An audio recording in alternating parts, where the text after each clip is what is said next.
Thanks for watching. We appreciate you. Please subscribe.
Tonight, a Utah mother accused of poisoning her husband with 5 times the lethal dose of fentanyl, crying while handcuffed in a courtroom and coming face to face with his sister. Eric died under horrendous circumstances. The prosecution laying out evidence, including what appear to be damning internet searches they say Kouri Richins made after her husband Eric's death, and bringing his sister to the stand for a victim impact statement during the bail hearing. I am tormented at the thought of what he endured.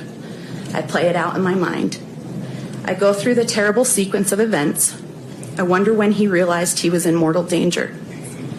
I wonder what Kouri may have said to him in his last moments. Kouri dabbing her eye during the sister's testimony, the state arguing Eric's death was murder at the hands of his wife. 5 times the lethal dose is not accidental, Your Honor. And the person who benefited the most from Eric being dead is the defendant. Court records filed Friday leading up to the hearing allege Richins searched incriminating terms on her cell phone, including what is a lethal dose of fentanyl, and if someone is poisoned, what does it go down on the death certificate as, and luxury prisons for the rich in America.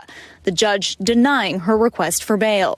The court finds the circumstances of this case, as supported by substantial evidence, weigh soundly against any form of pretrial release. Prosecutors allege in court documents the trouble started 8 years ago when they say Kouri started purchasing and forging signatures for life insurance policies on her husband.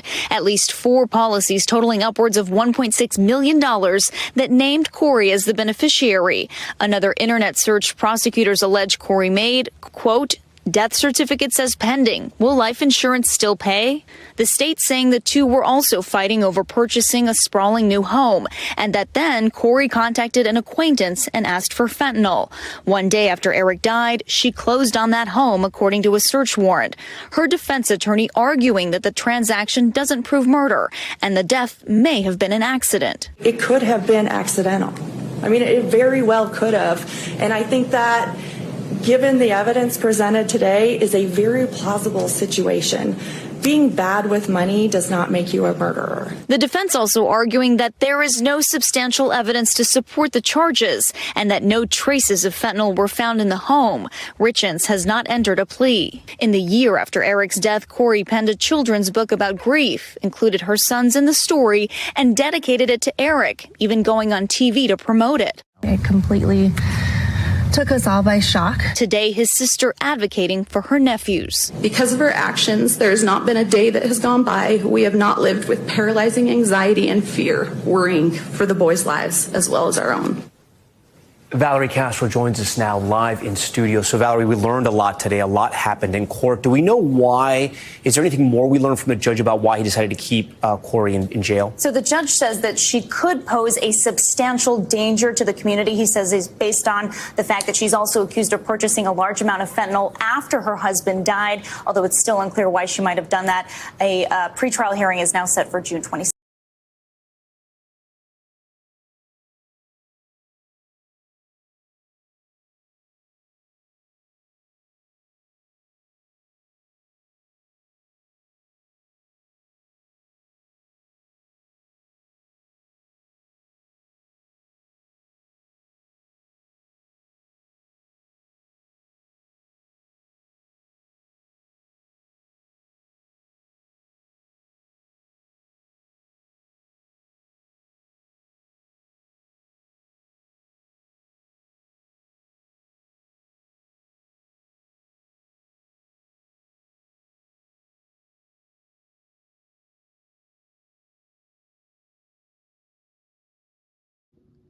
Thanks for watching.